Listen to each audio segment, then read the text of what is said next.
And so then they come back and they say, well, what are you going to teach me, Chaplain? Yeah, what do you think you Right. On the other hand, then the last group I teach I have a class of senior warrant officers. And they're in many ways the most interesting because they've lost both their idealism and their cynicism, and now they come as open-eyed realists that have recovered their humanity again, but understand that they live in a fallen world. And it's really, really interesting. Because it's how it goes. So, I don't know too long, but it's... Well, in a way, I had watched the 1999 video when we gathered in Roseville Lutheran right after CCM and passed August 19th. We had to skip August 19th on the calendar every 10 years. And the excitement and how confessional Lutheranism was at the forefront, who the speakers were, what our vision was. And I looked at what became of Cornwall, and then whatever. It's like, what happened? It's almost like John says, we start out with idealism, and then there's, somebody else takes over, the ones with the stronger will, and hopefully we walk into this as realists who have a little bit of our idealism back, perhaps. Like you're advocating a theological realism. A theological realism. Neither idealism nor cynicism. Yeah, that we don't throw the baby out with the bathwater, but my goodness, you have to be a little careful. Like you're saying, why didn't hierarchy develop to fight these three extreme heresies? And if you're not somewhat watchful, which is what we're trying to do here, is a little bit talk about discipline, I guess, is how do you prevent the same thing from happening over and over again? The person said that's insanity. Where do you step in and say there's got to be? How do we preach and continue to forage for a fellowship that it's out there for and pass it on to the next generation? How do we pass along this faith, or does it die with our generation? These are very good points. I'm open to everybody's horizon, their experience, because I think what we see now, the sexuality issue, is you finally see like at Fisher's, a bunch of people are awake, and they're like where a lot of us were 10 years ago. And yet, it's weird that they have that idealism, You're exactly right. And there's within us, this group, within someone else, you can see maybe some of the old guard and core. There's a cynicism that perhaps borders on that next step. will anything happen? Isn't this why we have all, I think all of us in here can agree, we have all suffered at the hands of the LCA in one way or another. And our idealism thereby has been shattered. And isn't this God's work to let us die to ourselves and see the reality of our fallen world? And so here we gather as people who no longer have this idealism, have a certain realism of what is going on. And if we can cling to that realism, what does that mean? And how do we do that? And what's interesting here, too, is that that realism, does that put us alongside of, or can we still be with? Right, exactly. Because, Yeah. in my own life, I can tell you, I'm just pretty much dead to the LCA. It's not that I'm mad at them. I expected them to do exactly what they did. It just didn't matter to me anymore. It just doesn't matter. But it does matter all the people. There are many too it does matter. The people, it matters. And it matters to me what all these people are going to do.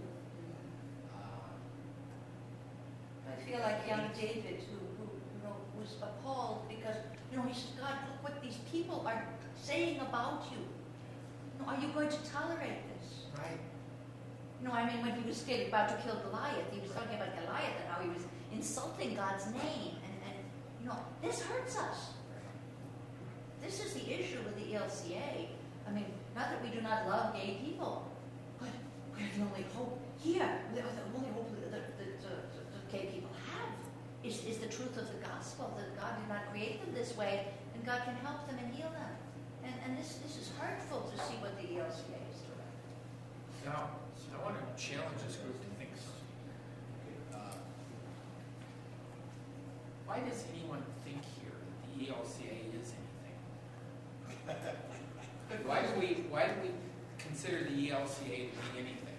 Why do we consider it to be an agent having intentions? Why do we consider it something that we can be, in principle, in relationship with? Because of the hand that feeds us. You try to get a call when you can't get through a synod office and be sent out anywhere. This is the hand that feeds you. You are in relationship with that organization unless you can find another hand feeding you. Well, yeah, I suppose the infant that was being offered up was in relationship with Moloch, too. But, I mean... Well, yeah. And you know, pseudo-tolerance. We have to tolerate and love everybody except us. Here, you know, we get hung out to dry. What I see, and I see this on our listservs, and you and I are in some of the same ones, Julie, and you see this, and some of you are occasionally on these things as well. You see people filled with venom about the ELCA, and then they come with these elaborate sort of dreams of, you know, Destruction.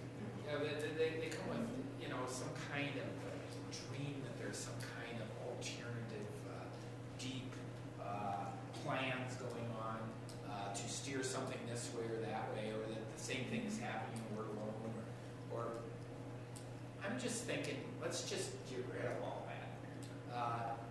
And let's just not think that we're alone is anything. And let's not think the ELCA is anything. Let's not think LCM sees. Let's not think LCM sees anything. Let's just think in terms of particularity. Yeah, I think we have almost atomized here. We're individual congregations, almost individual people in places. I mean, there are individuals within congregations, like Dave Morgan in Thief River Falls, as one person in this fairly large congregation, and it's almost like there is no institution at all. It is just, I don't want to say merely, it is a fellowship of confessors held together by the telephone, email, and occasional meetings. Right? That's it. Yeah, and I'm going back, but what you said is very important. We ascribe agency to something that has causal power. Mm-hmm. I like what you said there, actually. So we think that the ELCA is something because it can causally change us. I mean, it can affect us. It can affect our life. Who else do we connect with in church? Let's just start our own. I mean, And maybe it's a bad idea. Is there a way to do this in a way that there's no causal, that we can think? We place ourselves in situations where there's no causal power possible. Maybe we won't ascribe to it ontological status.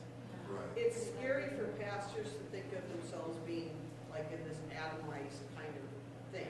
They want to go to Mother Church because that's where they get a job. It's all about job, career, money when you get right down to it. And I think they're finally getting over the idea that it's not, their pension is not at risk. But the reason they stick with the ELCA is simply their JOB. It's not their calling, it's not even a career, it's called a JOB.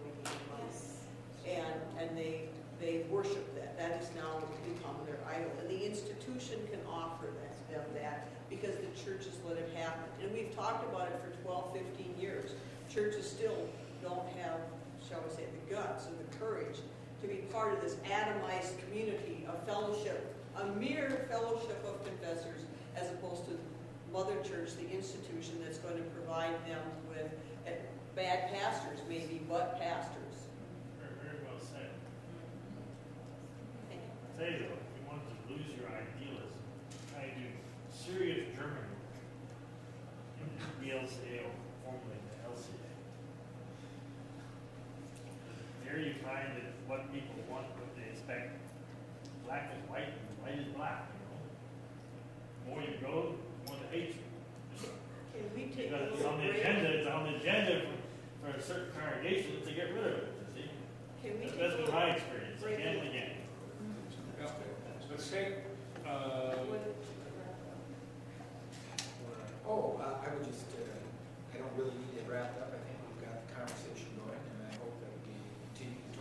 these things. We're going to be around here, for a while, and I hope that we might be able to talk a little bit about the Institute and its relationship to Augsburg. So we should take a break, maybe get lunch arrangements going? Well, that's, I turned my table off. I'm gonna try and edit this so my question and interruption of you is there. I think we should talk, I need to order lunch and I need to find out from you if it's okay if I get something hot, like from Pizza Hut, like lasagna or something and salad, and then we send, in case you have to pick it up, and that's why I was getting a little nervous because I need to make a Yeah. decision. Sounds fine to me. And then you, Mom. yeah, Mom was worried about, well, he put me in charge of food, so you can't, Dennis didn't bring anything from South Dakota, so. Yeah. There's food over there.